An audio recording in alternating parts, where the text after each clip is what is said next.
One thing that kills a lot of people's arguments where they're talking about a lot of shit is this right here, man. You got to understand, sexual polarity has little to nothing to do with gender roles, right? You can be anywhere on the sexual polarity quadrant and be anywhere as far as gender roles and it not really make too much of a difference. Now, the main thing I will say that can affect things is your internalized definitions of masculinity, your internalized definitions of femininity, right? Those are things that can play a part, but that's mostly conjecture. You know what I mean? That's mostly assumptions, right? Polarity is more so about your mindset, your motivation, and the energy that you're in, right? And I have a real reductionist way that I break it down. Let's say I'm talking about like femininity or masculinity. If I'm saying masculinity, that this basically means that you're a little bit less emotional, you're a little bit more logical, you're a little bit more structured and solid as far as your emotions and the way that you make decisions. And it's not based on desiring a specific person as far as desiring a specific type of dynamic, right? Desiring a specific type of dynamic. So once you've developed your idea of how you think a relationship is supposed to look and how it's supposed to be run, that's when you're in your masculine energy. And when you put that over your desire for a specific person, right? That's when you get into more masculine energy, right? Now, there are instances where that's going to be more beneficial for a person than just doing whatever comes with the individual. So you have to include having a certain level of logic, right? A certain level of logic, but also integrity and character when it comes to masculinity. So I would say that a habitual liar, that's not somebody who's masculine, right? That's somebody who's feminine dominant. Because you are presenting to somebody the idea of what you think that they want to hear in order to try to get control on the back end. Now, that is being feminine dominant. Now, when you're masculine dominant, that is when you are saying exactly what you want up front, but you make sure that exactly what you want up front is something that you develop to the point where that is intrinsically desirable for the person that you're interacting with, right? When you are masculine submissive, that's where you are compromising, you are being transactional, and you are being reciprocal. So you're being logical, you're being masculine about the way you want to deal with somebody, but at the same time, that masculine place is bending, right? Because you're giving up a certain level of control, you're giving up a certain level of dominance in order to make somebody comfortable. So that masculine submissive stance is like saying, okay, this is what I want. Are you willing, what do you want in order to give me what I want, right? And when you have that type of dynamic, the type of understanding, that's more so being masculine submissive. Because you have to understand what intrinsic desire and intrinsic reward is. If you don't understand what that is, then the entire idea of being masculine dominant or feminine and submissive is not really going to be something that's going to work for you, right? Because if you don't understand what intrinsic desire and intrinsic reward is, like sexually and non-sexually, depending on if you're a man or a woman and you want to present yourself as the prize, that's how you want to deal with an individual, then what you have to understand is when you don't understand that aspect of things, then you're either typically going to be feminine dominant or you're going to be masculine submissive, right? So that means either you're going to be transactional to get what you want or you're going to play with a person's emotions to get what you want. Because you have to understand a way of making yourself attractive for the outcome that you desire. Make yourself attractive for the outcome that you desire on an intrinsic level. That's what it means to be masculine and dominant, or to be feminine and submissive. See, that's alignment, right? But just the difference between masculine dominant and feminine submissive is basically, are you getting what strokes your ego on the front end, or are you getting what strokes your ego on the back end? Because it's not always the best thing to have that idea of wanting a relationship that's going to be fully formed and fully reciprocal and fully everybody's happy about everything, and a full relationship sexually, non-sexually, monetarily, emotionally, all these different socially, all these different things up front. I don't think that's a really realistic expectation to have with how you relate to relationships. Most relationships are going to start on one front and then they're going to proceed into the next. You get what I'm saying? You start on one front, then you proceed to the next. So you want to establish at least one area at a time that is going to be fully reciprocal, or it's going to be fully intrinsic and reciprocal in their nature. So like, let's say you establish your sexual compatibility first. That's more so what most masculine dominant men are going to do. It says, okay, cool, I'm sexually attracted to you. That's the most honest thing that I can say to you. I'm sexually attracted to you. Like, all right, cool. You might give her some instructions. You might say, I'm trying to fuck you. Like, what's up? You want some dick? You know, it's different ways you could do it. It's not a one size fits all thing. There's more finesse you could have with it, but you could also be more bold. I heard a brother tell me the other day, he said, you know, I walked up to her, I said, you know, looked her dead in the eyes. I said, can I have you all to myself? He said, that was some real shit. Shout out to dude. I don't know if he wants his name said on here, but there's different ways that you go about it when you're taking a masculine dominant stance, right? But it's about establishing the intrinsic desire, the intrinsic reward, and the intrinsic motivation to do what strokes your ego up front.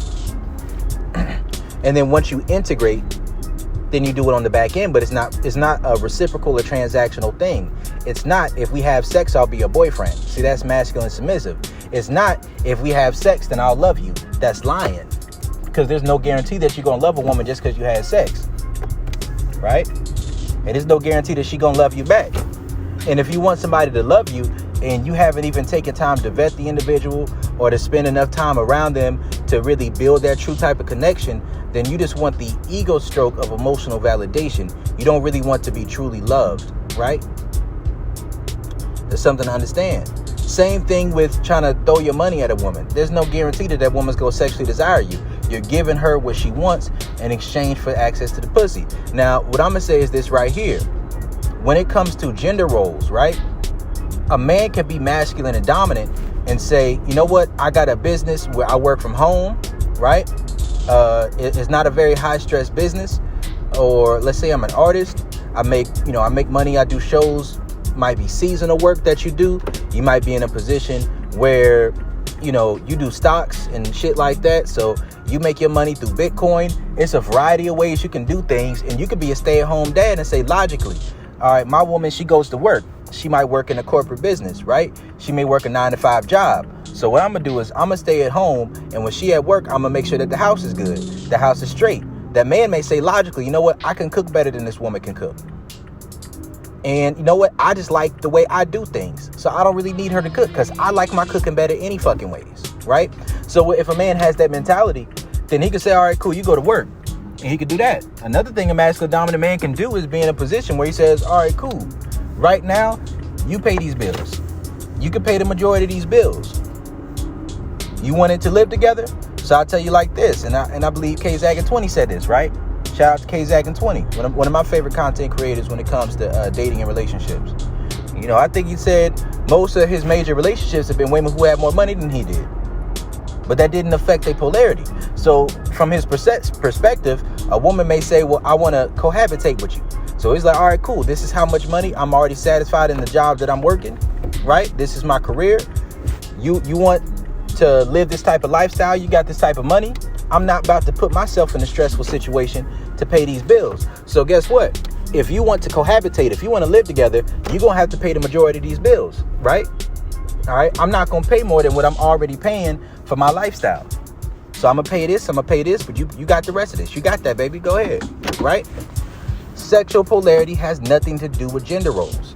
It's not about who pays for what. It's not about who cleans what. It's not about who cooks what. That's bullshit. That's real surface level conversations that have nothing to do with sexual polarity. Sexual polarity is like, first you got the masculine, right? And I already explained the masculine. Then you got the feminine. Feminine just basically means that you want that other person more than you want to do things your own way. It means that you're malleable from an emotional place. Right? That's feminine, right? Now, whether or not that's feminine submissive or feminine dominant relies on these two things, right? So to be feminine submissive means that you desire leadership, right? Which means that you're giving up control from an emotional place, but with the thought process of a way that's sustainable, right? Sustainability. So that means that you're learning this person because you see them as a prize and you want to go in the direction that they want to go in. So when you're feminine and submissive, right? Now, there's nothing wrong with feminine, submissive, or masculine and dominant. But there's going to be different things that you miss out on in each part of the sexual polarity quadrant unless you integrate. And it's much easier to integrate from being in true polarity, which is to be in alignment, which is masculine dominant and feminine submissive, than it is for two masculine submissive people to try to integrate, which can happen, but there's a little bit too much overstimulation, sexually, non-sexually, and as far as people's egos and the options people feel that they have these days, it makes it a little bit more difficult to integrate from masculine submissive, but it's possible. But then there's feminine dominant. That's very difficult to integrate from there, but it's possible. You know, all these things are possible, but it's the most aligned way to do it is from masculine dominant and feminine submissive. But the gender roles that you play have no part to play in it. See, a woman can be at home, right? A woman could be a stay-at-home mom, and she could be masculine and dominant. She could say, well, this is what I require to deal with you. You got to pay my bills. You got to do this. You got to do that. And I'm going to just clean up some shit at the house. You know what I mean? I want to have kids. So that's what I want to do, right? And then the man says, well, I do that because that's what you want to do. So all right, cool. And then he goes along with whatever the woman says. From the outside looking in, when you look at their relationship dynamic on paper and the gender roles, you may say, oh, yeah, that's a man. He's taking care of his business. That woman could see him as a bitch.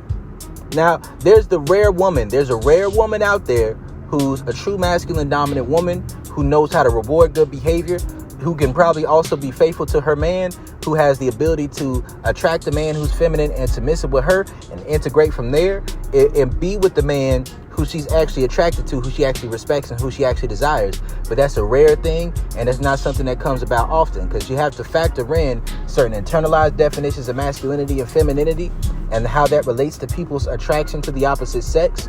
You also have to understand women have estrogen, women have their hormones, they have their cycles. You know, women have a typically a weaker physical frame than most men. So from that perspective, it's just people are more inclined for a man has a certain inherent level of masculinity or dominance within him that's going to be higher than most women's. And most women are going to have an inherently higher level of being emotional or desire to be submissive than most men are. And when you understand that, then you know that there are exceptions, but the exception is not the rule. And when somebody tries to present themselves as the exception to the rule with you, you just got to understand what comes with each part of these things. And if you're looking for an exception, oftentimes there's a certain level of a lack of alignment within yourself where you're trying to cheat the game. And when you try to cheat the game, you get cheated oftentimes, right? There's like a woman who meets a dude. It's like, oh, he don't care about sex. He don't care about sex. He just wants to get to know me. You know, he just wants to take his time and go on 1,000 dates with me and be my husband first. You know, there's a rare man who's like that. But for the most part, there's a few ways that works. Typically, it's either a man who has a lack of experience who puts you on a pedestal. So his dick may not be good. He may not have a certain level of dominance even in him. And he may not be a logical dude, right? He may be a feminine dominant dude, right? Who may be trying to get you comfortable and lower your defenses so that he can strike on your ass, right? You got to understand that. Then there's also dudes who have been through so much shit in their lifetime that they just burnt out with sex. So you might think that's cool up front, but after a little while, when your drive starts to go up because you're comfortable with him, now he's holding out on the dick with you, right? Then there's like dudes who have a Madonna whore complex, right? And those may be dudes who are only like that with you because they put you on that Madonna pedestal, but he gonna be having hoes on the side. And he probably barely gonna take care of your needs like that. He gonna be giving a better dick to other women. You know, a woman could be a stay-at-home wife and still be a feminine dominant, right? She could have bait and switched the dude, not being upfront about how she really gonna move, not being upfront about what she really want in the scenario. And she could simply just be saying, okay, well, this is what I'm gonna do. You do this for me, I'm gonna do this for you. You know, giving the idea of being masculine submissive, saying she gonna be exclusive to the guy, when really she fucking everybody in the neighborhood.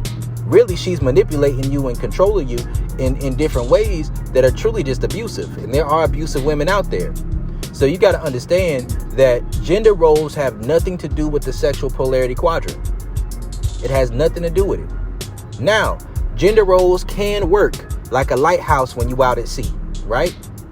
There are certain things that for most men are going to make you feel a certain level of masculine or dominant. You know what I mean? It's like if your woman need a pickle jar open, like if your woman is riding around it and her car flat, right? You still want to be able to take care of yourself as a man, right? You still want to be in a situation where like maybe there's something heavy that needs to be picked up. You take care of that for her, right? Sometimes your woman may do things that fit within gender roles that make her feel more feminine, right? Maybe she belly dancing, you know what I mean? Maybe she practicing her twerk moves for you, you know what I mean? Maybe she's doing different things that just make her feel feminine. Maybe she putting her makeup on, or she going out to the spa, she getting a facial, you know what I mean? She doing her thing. Maybe she cook for you, she clean for you, and that just makes her feel more feminine because of her internalized definitions of femininity, right?